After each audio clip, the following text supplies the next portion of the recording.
Alright, so I've been working on a surround sound receiver for somebody, and it is a Luxman RV-371, and you can see it right here. It's an old girl. It's an old Dolby Pro Logic receiver, and it has some really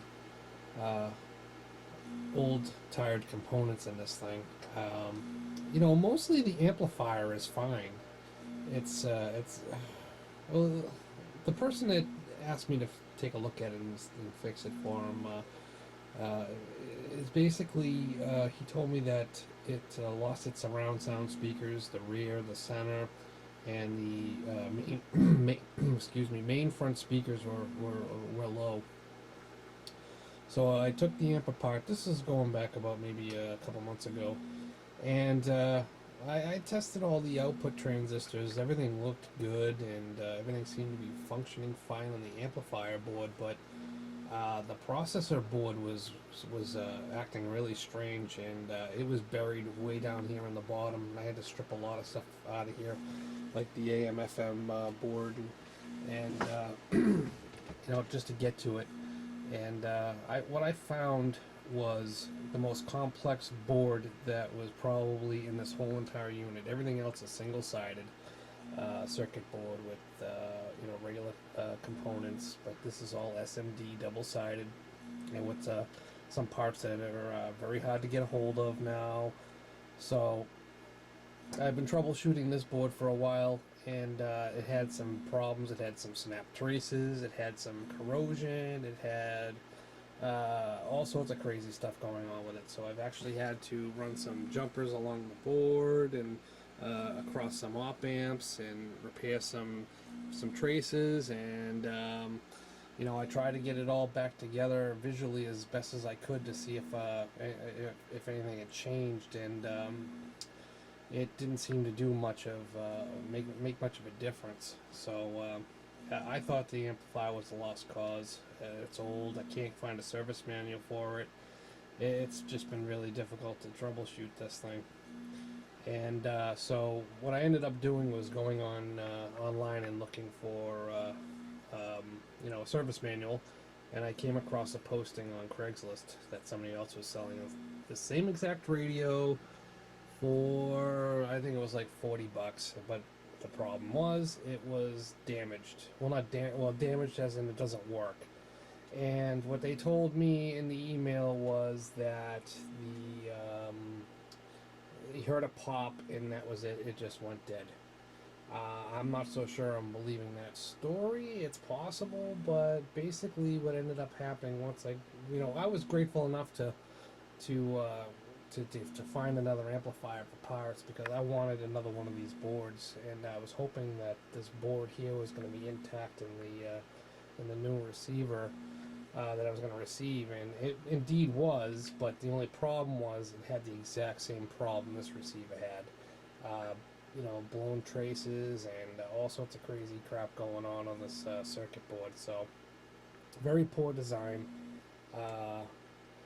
There's some design flaw within this receiver that I guess a lot of people have experienced from my research. Now, me being me, I try my best to try and get these things to work, and it became a personal mission, especially for the person I'm trying to fix this for. Really wants this amplifier repaired, and now I have two of them, and two circuit board processor boards here. And here's what the other board of the other unit, the original unit, is. I've been pulling ICs out. I've been trying to find out whether this one here has somewhat of a really heavy load on a regulator, so I had to change the regulator. I just scabbed in a TO22 220 regulator in there. It's supposed to be a TO92 just to do some troubleshooting. So yeah, I've even bought on eBay, or not eBay, I think it was somewhere else, but I actually went and initially thought that a surround sound QFP decoder was damaged, so I actually ordered two QFP Yamaha Dolby Pro Logic decoders. Yeah, it was short change. I think it was under 15 bucks or something. But they were kind of hard to find, a little obscure at this point, and I had to resolder the QFPs on both boards. I just so I changed those out, and it made no difference. I thought maybe that might have been something wrong with it, and you know, I've been pulling these ICs out and swapping them between the boards back and forth, and yeah, I mean, certain things were changing and certain things. So I think there's a multiple issues going on with these boards. So what I ended up doing was ordering all the ICs that, other than the QFPs that I've already changed.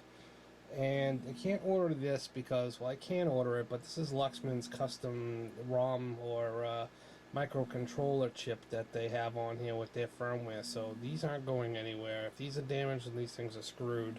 But everything else on this board can be replaced. The only problem with these boards, like I said, they're double-sided, and the actual inserts that go through the board were getting corroded, and some of them weren't making connection to the other side, so I had to fix some of those, and I'm not sure if I got all of them yet. So, I mean, as you can tell, and this is a lot of stuff to go through just to try and find out if your circuits are actually making connection to the point they're supposed to be wired to.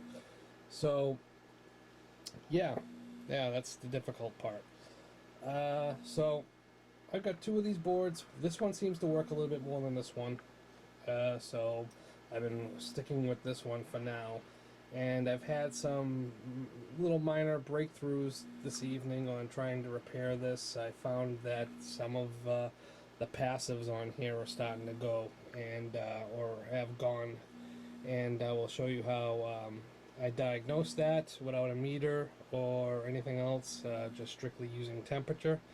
And if you watch my ESR meter video, you will see why it is essential to have an ESR meter and why temperature affects capacitors. Alright, so right now I have just a flat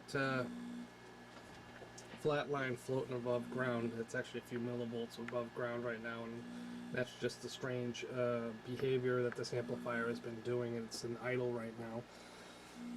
But right now, this also, if you have this amplifier, I do strongly suggest change out the relays on the speaker boards, because they are shit. They just don't work. After so many years, they're just junk. So on the original unit there was a problem with them, and on this unit there was a problem with these relays. Let's see if I can get a shot of the relay on the board here. Yeah, these relays on these speaker outputs, there's 2 on each one, so order a set of 4. Yeah, because I was getting no sound out of some rear channels, not even noise, and it was a nightmare. And I just finally tracked it down to those relays, and I changed those out. And then I was getting noise, but no audio or tone signal from my signal generator.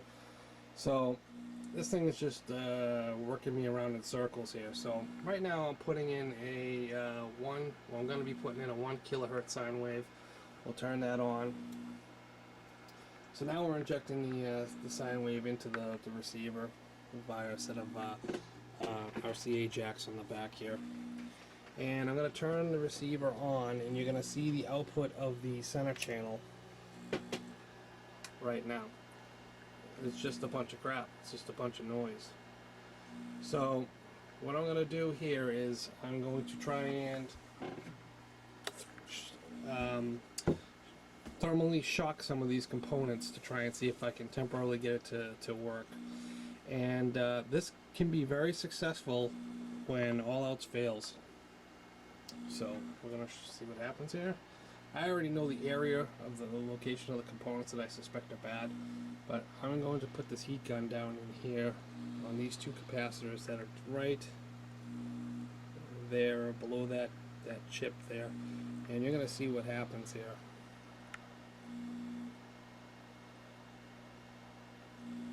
So I'm heating the capacitors, heating them up. Hey, look, it's starting to become a sine wave. So there it goes, and she's good. So that was all it took, was a heat gun. So now what you do is, if you want to, you can take a can and freeze it, and you can spray the components that you suspect that you heated, and you can watch that thing dive right out. So that's how you can basically try and test thermally if your capacitors are functioning, if they're not working, and you have tested everything you could possibly test. And especially with these surface mount components, they're not really easy to test, and they're not real easy to pull out and test. And my ESR meter has kind of a little bit of a trouble trying to test these smaller capacitors on this circuit board, particularly for some reason. I don't know, but it didn't come apparent till tonight when I sat down and just put the heat gun in the freeze spray and just went back and forth on all the channels and try to figure out what was going on here. So I need to change all these passives. I mean, all these passives can be resistors and all that crap, but I'm not going to touch the resistors. But all these silver aluminum capacitors that are on this board here all need to be changed. And let me tell you that's probably about a good 4 to 8 hours worth of work, maybe more, who knows. But if one's bad on this board, you gotta change them all. It's just the right thing to do. If I just change the 2 parts that I suspect are bad, I know there's many other ones that are ready to go, or I may change those and find that there is something else causing an issue. So you know what, might as well just change them all, save yourself a headache down the road. At least you know they're all right and they're all going to be good. And I'm going to put new chips in every new ICs and all the sockets, and hopefully put new relays in, and hopefully put this board in, and you know, maybe it'll be all set to go again. You know, so you know, this amplifier as it sits right now, even when it was working right now, it's probably not worth a whole hell of a lot of money, but it seems to be a personal thing for the owner of the receiver. He seems to really like it for some reason, and he really wants it operational, so he really doesn't mind putting the time and the money into it. So if that's what he wants, that's what he'll get. So that's it. So maybe I haven't got any of the parts now, so I don't have a follow-up right after this video, so it might take a little time. So when I get the parts, I'll try to post a new video and update the status on this thing. Thank you. If you like what you see here, subscribe, and I'll see you in the next one.